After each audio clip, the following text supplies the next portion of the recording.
What would you do if the woman you loved suddenly attacked your family, became infested with spiders, and turned into the key to an ancient vampire king's return?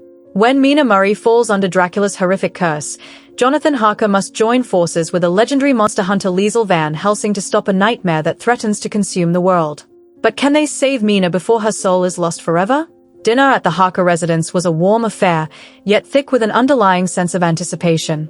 Jonathan's mother welcomed her son's return with open arms, gushing over the beauty of the guest he had brought home.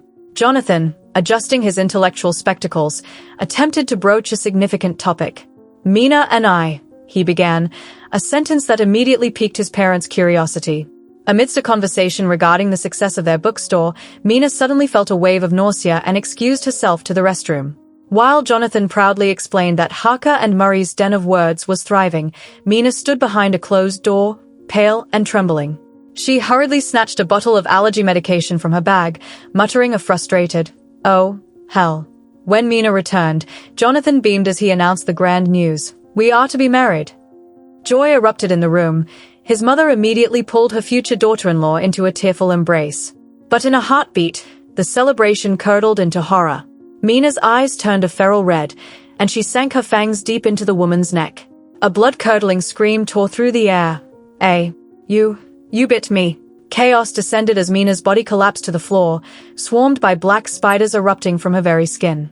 Jonathan screamed for his father to call an ambulance, his voice cracking with panic, while Mina groaned in agonizing pain.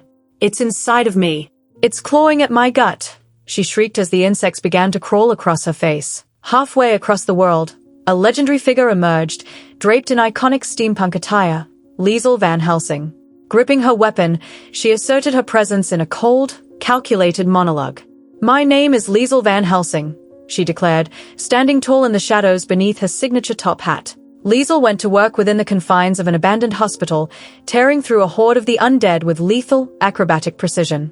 The air was thick with the sound of explosions and the wet snap of breaking bone as she leaned into the carnage. She reflected on her choice to forego a normal life. For her, there was no other way. "I do it so well." Suddenly, a female vampire in formal attire stepped from the gloom, recognizing the hunter. Liesel remained unfazed, even when facing an adversary powerful enough to lead a nest. With a piercing gaze, the vampire hissed the name of a sworn enemy, Van Helsing. A fierce struggle ensued. The vampire claimed this was the fourth coven Liesel had decimated and swore to rip out the hunter's throat. Liesel countered with a brutal kick to the creature's face, mocking her opponent's lack of style. "Die!" the vampire screamed as the battle reached its fever pitch. The two crashed through a window, plummeting into the moonlit night. In the heat of the moment, Hades appeared, casually smoking a cigarette. He offered a hand with a smirk. "Need a hand, sweet." Liesel finally ended the vampire's life, driving a wooden stake through her heart and proving that all monsters meet the same end. After the foul-smelling skirmish, Liesel and Hades spoke of the pungent stench unique to their prey. They retreated to an old church they had repurposed as a home. There, in each other's arms, Liesel tried to savor a rare moment of peace in a life otherwise defined by death. That peace was shattered when Hades was struck by a dark vision, a colossal, shadowy entity standing upon a cliff's edge. A mysterious voice echoed, questioning if Hades' loyalty remained intact. The silence of the night was broken by the jarring intrusion of a telephone. Ringing. The call was from Jonathan Harker. Liesel immediately began to gear up, explaining to Hades that Jonathan's fiancée, Mina, had been infected by something supernatural. Though this was meant to be their vacation, Liesel insisted on helping. Harker had aided her once before. "Liesel, this isn't a vacation," Hades protested softly before finally relenting. Utilizing Hades' mystical powers, they soared through the night sky enveloped in a plume of black mist. Liesel recounted her long history with Harker and Mina, and the ancient grudge against Dracula, the man who had turned her father into a monster. She felt a gnawing anxiety. Her connection to Harker always seemed to drag her back into the darkness of her past. They arrived at the Harker residence, which now loomed with a somber air. Jonathan greeted them, his face etched with exhaustion and grief. He explained that his parents were in the ER following Mina's savage attack. Liesel, maintaining her stern professional mask, got straight to the point. "Take me to her." Inside a darkened room, they found Mina bound to the bed, her body swarmed by flies and loathsome insects. She was a wretched sight, veins bulging, eyes vacant. "Walk softly." "He listens," Mina whispered in a voice that was clearly not her own. Liesel tried to reach her, but Mina seemed to have lost her mind, screaming to be released so she could go somewhere. Jonathan could only watch, heartbroken, as his beloved wailed hysterically. "Let me go!" Mina shrieked, thrashing against her restraints. Tension flared between Jonathan and Hades in the hallway. Hades suggested releasing Mina so they could track her to the source of the infection, but Jonathan refused, deeming it too dangerous. Liesel stepped between the two men, her voice firm. "Gentlemen." While researching ancient journals, Liesel began to suspect the involvement of Renfield, Dracula's loyal servant who could dissolve into a cloud of flies. She formulated a plan to find the steward of Rome to discover a way to kill Dracula permanently. Meanwhile, Jonathan struggled to remain strong despite his shattering heart. Ultimately, following Hades' advice, they secretly untied Mina. Barefoot and in a trance-like state, she sprinted through the woods toward a sinister, dilapidated house. Inside, she stood before a rotting pile of corpses covered in insects, while Hades watched from the shadows. Within the darkness of that house, the primary antagonist finally revealed himself. Dracula sat upon a makeshift throne with a wicked grin, flanked by Renfield holding a flickering candle. With glowing red eyes, the vampire king greeted them with mocking familiarity. "Hello again, old friend." Liesel jolted awake in bed, realizing Hades had left to pursue his own agenda. Sensing the encroaching peril, she donned her combat gear and readied her mechanical crossbow. "We've a problem," she told a panicked Jonathan, prepared to ignite a new war. The night wind bit deep as Liesel Van Helsing and Jonathan Harker stood before the decaying manor. Gripping her weapon, Liesel remembered her father taking her on hunts in London, wondering if this bone-deep chill was what the undead felt. Cold to the bone, she mused. She questioned her trust in Hades, but there was no turning back. Jonathan, face taut, cocked his shotgun as they stepped into the predator's den. Inside, a suffocating atmosphere waited.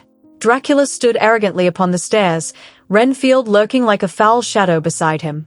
Hades was already there, drawing the vampire king's ire for breaking an ancient pact. Dracula hissed that Hades should have kept his pet out of Europe. With a cruel sneer, Dracula taunted them about Mina. "I can hear her heart beating from where I stand." Hades, tired of the poetic drivel, lunged forward, shattering the wooden banister with brute force. A clash between two titans of darkness erupted. Hades charged Dracula, knowing full well that beneath the human skin lay a monster. At least I remember that I'm a monster, Hades thought as he was hurled through splintering wood. The cunning Dracula remained calm, ordering his servant to take Mina away. "Renfield, show Mina to her quarters. Would you?" he commanded with a cold smirk. Renfield led a dazed, pallid Mina up the stairs. Behind her spectacles, her reddened eyes betrayed the worsening infection. They traversed dark corridors to a horrific room where rotting corpses littered the floor. "Go on and join the others," Renfield rasped. "They've been waiting so patiently for their sister." Amidst the dead, Renfield's madness took center stage. He drew a blade and sliced his own wrist, letting black blood flow. "Allow me," he whispered as flies swarmed his wound with a deafening buzz. He forced Mina to drink, dripping the cursed fluid into her open mouth. "Good girl, drink," he hissed as she swallowed the nectar that would bind her soul to the dark. Liesel and Jonathan finally breached the inner sanctum, only to find the ghastly heap of bodies. Jonathan gasped, asking if they were all vampires. Liesel's answer was curt, no. Suddenly, the ceiling above them buckled as Hades' body was slammed through the floorboards. Hades groaned, cursing Dracula as a pretentious, insufferable bore. Renfield emerged from the gloom, mocking Jonathan for coming to claim his bride. With a raspy laugh, he announced that Mina would soon be wed to another. Jonathan's patience snapped. "Oh, balls," Hades muttered, seeing the man's rage boil over. THOM. Jonathan's shotgun roared, the blast catching Renfield square in the chest and scattering the servant into a frantic swarm of flies. The chaos intensified. Liesel tried to pull Jonathan away as the situation spiraled, but he screamed for Mina. Hades attempted to use his power to forcibly teleport them out, but Liesel stopped him with a murderous glare. "If you spirit me away, so help me Hades, I'll kill you myself," she threatened. In the heat of the argument, a voice Liesel knew all too well echoed from the dark, praising her beautiful voice. Jonathan attacked the reforming Renfield with the butt of his gun. Liesel froze, realizing the voice belonged to a shadow of her past tied to her father. Dracula mocked her, comparing her to her stubborn sire. Suddenly, Mina appeared, a nightmare vision, lunging at Jonathan with sharpened claws and a feral roar. "Mina!" Jonathan cried as his fiancée, now a beast, failed to recognize him. Liesel and Hades were surrounded. Dracula stood in the distance, flanked by female followers in white gowns, brides of death. Hundreds of the undead crawled from the shadows, encircling the hunter and the god. Dracula looked at Liesel with a triumphant gaze, asking coldly, "What does that make you, Liesel?" The grand battle was joined. Liesel fired her crossbow, reflecting on how long it had been since she truly feared a monster. She realized how easily humanity forgets that monsters are a living lie. "I confess, I wasn't prepared," Dracula murmured, dodging Liesel's bolts with supernatural grace. Nearby, Jonathan wrestled with a hissing Mina, who tried to tear the face of the man she once loved. Hades tore through the horde with his fists while Liesel engaged Dracula one-on-one. The king moved like mist, appearing behind her and seizing her arm. He whispered of her burning eyes, unlike any vampires. Jonathan, blinded by rage, tried to strike Hades, blaming him for the mess, but Liesel shouted a warning. Dracula continued to provoke her, claiming he could have ended her years ago. Dracula gripped Liesel by the throat, hoisting her high, declaring how empty and cold their existences were. "I am empty, Van Helsing. Empty and cold," he hissed. He turned his gaze to a broken Jonathan, mocking him. "I'm afraid she's no longer interested," he sneered, his claws digging into Jonathan's skin. In a moment of desperation, Jonathan broke free, screaming for Mina to wake up. Hades tried to intervene, but Jonathan shoved him back. "Get the bloody hell off! I'm not leaving without." Mina leaped wildly, shrieking. Liesel and Hades finally locked hands, channeling mystical energy into a blinding explosion of light to pull them from the death trap before it was too late. A vortex of dark energy swallowed the mana, spitting Liesel, Hades, and Jonathan out onto the cold lawn. Jonathan collapsed, gasping, trying to crawl back toward the house now shrouded in thick fog. "I wasn't leaving, without Mina," he croaked. Liesel held him back as he spiraled into hysterics, while Hades stood by with an expressionless mask, watching the man's emotional ruin. Jonathan's fury turned on Hades. He attacked the god, swinging and cursing. "You son of a bitch! You!" he screamed, leveling his weapon at Hades, who sat motionless, absorbing the rage. Hades dared him to fire, but Jonathan eventually collapsed into Liesel's arms, sobbing over his failure to save the woman he loved. Hades stood tall, his red eyes glowing in the dark. He stared at Dracula's house with an unreadable expression before his form began to dissolve into embers and black mist. He vanished, leaving Liesel and Jonathan in the silent woods. Liesel closed her eyes, feeling the sting of betrayal and the weight of their failed plan. Liesel finally confronted Hades later that night. She warned him never to interfere again if it only brought disaster. "You lay a hand on me again, you'll wish I let Dracula snap your goddamn neck," she hissed. Hades insisted his actions gave them an edge. They now knew where Dracula hid. Liesel stared at him with doubt. "I need to know if I can trust you." Back at their hideout, Jonathan had calmed, though his eyes remained hollow. Liesel explained that Mina wasn't fully a vampire yet. She was alive but under Dracula's thrall. There was still hope. Liesel opened an ancient, leather-bound book with gold lettering. Asterisk, the steward of Rome's star.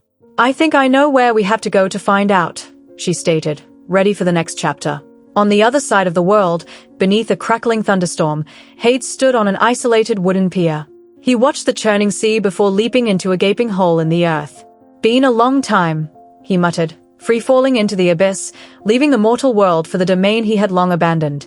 Hades arrived in a magnificent, terrifying hellscape. Before him lay ruined ancient temples, surrounded by colossal hands bound in golden chains. The place radiated primordial power. With a steady stride, the Lord of the Underworld returned to his throne as ethereal voices whispered, "All hail the king." The real war was just beginning. Night in Rome felt oppressive as a woman in a red dress stepped from a luxury car, oblivious to the death lurking in the city's shadows. In a dark monologue, the predator murmured, "We are the sleepers." Blood began to drip onto the woman's blonde hair as she entered an old building, watched by a cloaked figure with a hungry gaze. "I watch. As life moves on before me, blurring past," the voice whispered. In the darkness of the stairwell, the predator struck with impossible speed, drawing a scream of horror. Gripping the victim's throat, the creature mocked the human fear of death. "But they are so scared of the end, aren't they?" Fangs sank deep, draining life as the monster mused on the madness of humans running blindly toward their finish line. The woman's body was tossed through the shattered railing. The darkness is mine, you see. It's where the end waits. A gruesome scene awaited at the bottom of the stairs. The woman hung lifeless, her throat torn open. Fresh blood pooled on the floor, staining a white rose deep crimson. Eventually, they all run into my embrace, the killer whispered, vanishing into the dark and leaving a silent masterpiece of death under the pale moon. Italian police soon swarmed the scene, the air thick with the metallic scent of blood. Liesel Van Helsing and Jonathan Harker arrived undercover as secret agents Vanessa von Hopkins and Dario Peters. Liesel calmly flashed a badge while inspecting the specific wounds on the victim's neck. The wounds, look for yourself, a medic said. Liesel knew this was no ordinary murder, it was the trail of the vampires they sought. At a Roman cafe, Liesel sipped espresso, brooding over Mina, who had been Dracula's captive for 3 days. Jonathan looked destroyed, but Liesel stayed focused on the legendary steward of Rome. She felt like she was walking with ghosts. Tension rose as she tried to call Hades, only to see a cold message on her screen. Text failed. Something had happened to the god. In another dimension, Hades returned to his domain only to be met by a bloody rebellion. He stood before a ruined temple, surrounded by horned red demons wielding torches and blades. I bought bloody roaming for this, Hades grumbled with a bloodthirsty grin. Battle erupted. The sound of snapping bone and tearing flesh filled the air as Hades crushed the rebels with his terrifying strength. Hades stood amidst a mountain of demon corpses, his voice shaking the foundations of hell. Kneel. I am Hades, and I command you, kneel before your lord. However, a demon general impaled him with a trident, hissing that their king was long dead. Meanwhile, in the human world, Liesel and Jonathan eavesdropped on police reports of similar girl murders, confirming a new nest had formed. The investigation led them back to the mansion. Jonathan stared through a broken window, whispering, "Dear God," as the scale of the evil hit him. Elsewhere, Liesel played her role with Detective Messina, who seemed suspicious. Liesel sensed something was wrong with the law enforcement here, as if the darkness had infiltrated the institution itself. Liesel spoke with an aging, terrified officer. He told a wild story of Messina once biting a prisoner's nose off, claiming to be a roaring lion. "She's insane," the officer whispered, showing an old photo of Messina with a streak of white hair, the mark of Dracula's followers. Liesel realized Messina wasn't just a cop, she was a predator in disguise. In a crowded bar, Messina scouted her next prey, clutching a set of false fangs. Suddenly, Hades stepped from the shadows, hell blood still staining his face. When a red demon tried to attack Messina, Hades moved with lightning speed, obliterating the creature's head. "I said, F at $. Hades growled as black blood sprayed everywhere, silencing the room. Hades stood arrogantly over the decapitated demon. "Kneel. There. Was that so hard?" He roared at the remaining cultists. He approached an ancient stone sarcophagus, forcing it open to wake the entity within. "All right, old bones," he said as the living skeleton inside began to stir. Hades knew this war required allies from the past. Back on the streets of Rome, a feral Messina began her hunt. She watched the crowds with glowing red eyes, viewing death as life's greatest trick. Death. I've come to think of it as life's greatest trick, she thought. She snapped in her fangs and lunged at a lone woman, ready for a blood feast amidst the oblivious city. A brutal struggle broke out in a dark alley as the victim fought back. They wrestled wildly, clawing and biting to the rhythm of distant street music. Messina roared as warm blood flowed, but she realized her prey was no ordinary human. It's a cruel trick. But the truth is, I envy them so, she thought amidst her hunger and despair. Liesel Van Helsing arrived just in time, firing a sophisticated mechanical taser. Electric cables wrapped around Messina's neck, surging with thousands of volts. "Hello there," Liesel greeted coldly. Messina thrashed in agony as blue electricity scorched her skin, ending her hunt in the shadow of a towering old church. A pale Jonathan approached, asking if she was still alive. Liesel yanked Messina's hair back, exposing the fangs as proof of her madness. "Nothing is the same in the dark," Liesel stated, emphasizing that anyone could become a monster. They dragged the struggling Messina to a safe house for interrogation regarding Dracula's whereabouts. Simultaneously, the true horror, the steward of Rome, emerged. A skeletal, ancient vampire with wide ears brutally attacked another woman. The sickening sound of feeding, shlup, shrulk, filled the air. Far too cruel? Yes. It hissed, proving the city's true predator had finally awakened. Liesel and Jonathan tracked the steward to an old warehouse called Goat Lee. They found the creature bound to a chair, surrounded by eerie old dolls. Jonathan was skeptical that this pathetic thing was once a great hunter. Liesel remained wary. She knew this creature held the secret to killing the vampire king. The steward laughed hysterically, recognizing Liesel as the daughter of his old enemy. Yes, of course. You're his daughter, he mocked. Jonathan, losing his temper, grabbed the creature's throat, calling him Renfield due to his resemblance to the servant. The creature only responded with a sickening buzz, buzz. Laughing at Jonathan's rage. We are the sleepers, the steward hissed, explaining his curse of being trapped between life and death. He claimed to be neither human nor vampire, but something even the sun could not burn. Liesel demanded to know what Dracula had done and how to save Mina. The steward stared with dim red eyes, ready to tell a truth that would shatter their sanity. Through a dark flashback, the steward explained that Dracula didn't create vampires traditionally. He made brides by draining their souls until they fell asleep inside their own bodies. Everything you are becomes everything you were. Your soul curls up inside you and goes to sleep, he explained.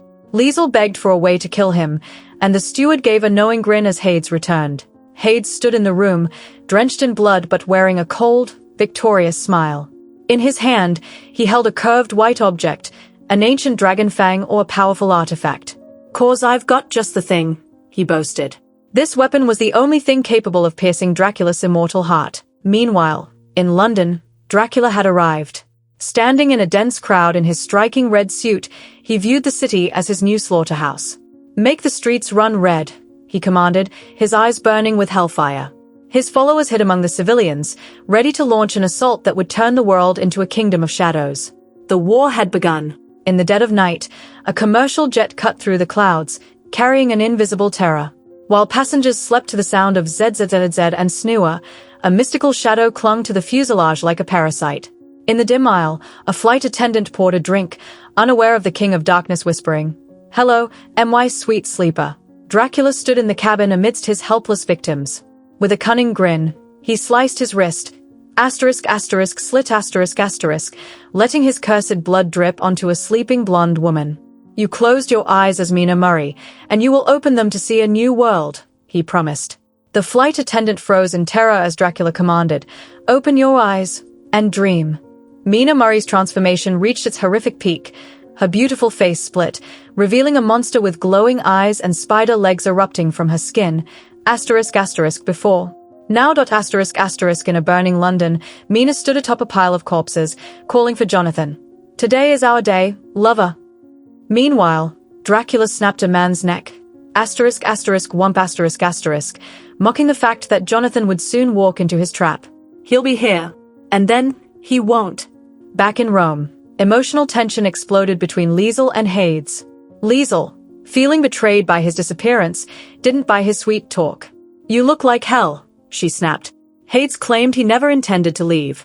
Her rage boiled over, and she landed a heavy punch, wham, to his face. "You ass." Hades defended himself, explaining he went to get the ultimate weapon.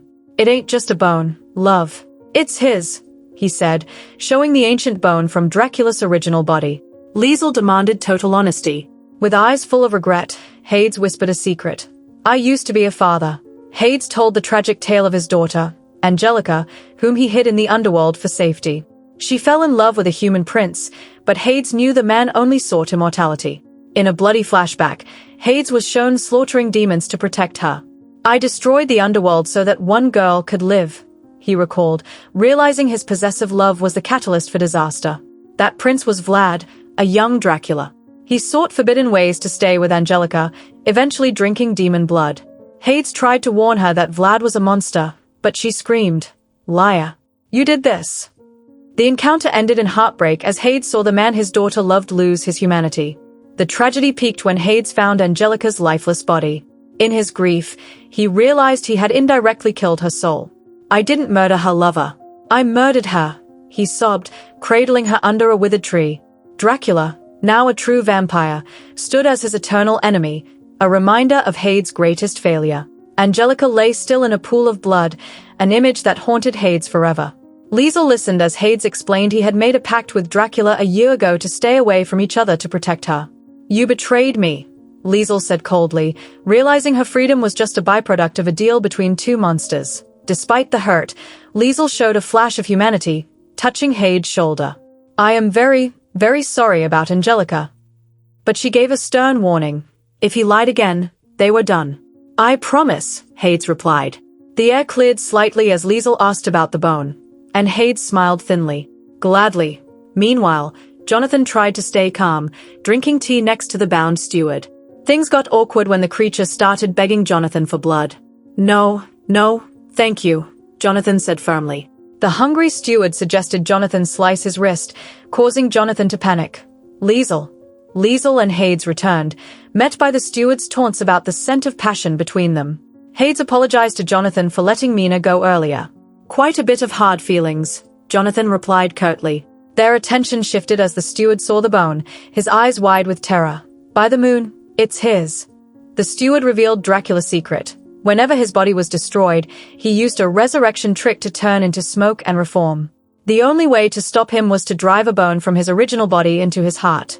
Hades recounted his bloody journey to the underworld ruins to get it, summarizing, "It's a long story." The steward laughed, welcoming the sweet freedom he believed would come with Dracula's death. But he revealed a terrifying fact. The sleepers were Dracula's lifelines. If the king died, his followers might perish with him. Jonathan grabbed the steward, shouting, "Shut up." Liesel calmed Jonathan, realizing they needed outside help to save the souls. "I know a witch," she said, calling Robin Hood in Rome. Robin answered enthusiastically, but Liesel cut to the chase. "Are you available for a spell?" she asked, ready to use ancient magic to sever Dracula's bond. At their base, Robin, Marion Quinn, and Sam searched ancient scrolls for a spell. Marion warned that the wrong spell could turn Dracula into a Godzilla-sized monster. Meanwhile, Liesel geared up. Their focus was shattered when Jonathan showed them news of a mass slaughter in London. "Damn," Hades cursed. Jonathan knew they had to leave for London immediately. Hades suggested Jonathan stay for his own safety, but knew he wouldn't. "I am very, very rarely right," Hades admitted with a wry smile. The steward began to sing crazily in the dark. "Here comes." Welcoming death. London was hell. Thousands of bats swarmed Big Ben while vampires attacked citizens. A policewoman screamed as a vampire in white tore into her. **schlud. Dracula stood amidst the flames, quoting dark poetry, his eyes glowing yellow with victory. The final battle began. Liesel, Hades, Jonathan, and the steward arrived in a bullet-riddled red bus. Liesel stood at the front with her crossbow, challenging Dracula. "Give us a kiss." Dracula smirked. "I thought you'd never ask." The two forces clashed in the ruins of London. Chaos erupted in the streets. Dracula sneered. "I'm so pleased you could make it, Liesel. After all, I threw this party in your honor." Liesel swung her weapon, ready to serve him. Nearby, the steward fought Renfield, who mocked him as a fellow sleeper, while Jonathan screamed for Mina as she appeared on the battlefield. Dracula grabbed Liesel, mocking her for being boring compared to her father. Hades charged in. "Get your $% hands off of," but Dracula moved with lightning speed, impaling Hades through the chest. Laughing, the king called Hades a coward and said he wanted to spend the end alone with Liesel. A wounded Hades urged Liesel to go after Dracula, swearing he'd return. "I'd bet my life on it." "Now go," he yelled, facing the horde alone. Liesel left with a heavy heart. Amidst the screams of London, she felt truly alone, the shadow of her father fading. Atop a building near Big Ben, a catatonic Mina stared at the sky, whispering that it was beautiful. Jonathan found her, but she rambled about Dracula's blood. "When things go on forever, they stop mattering," she said coldly, her soul ready to sleep in the dark. At their hideout, Robin and Marion performed a ritual with Mina's photo. "Hush, Robin." Marion snapped as they tried to break the bond. For a moment, Mina's face in the photo cleared, offering a glimmer of hope. The success was fleeting. A giant, blood-red projection of Dracula's head exploded from the circle with a roar, **GH**, shattering their focus. Marion used astral projection to appear before Liesel. "Liesel, I'm sorry to startle you," she said, offering one last bit of help. Marion warned that the blood connection was too strong to break from a distance. Suddenly, Dracula,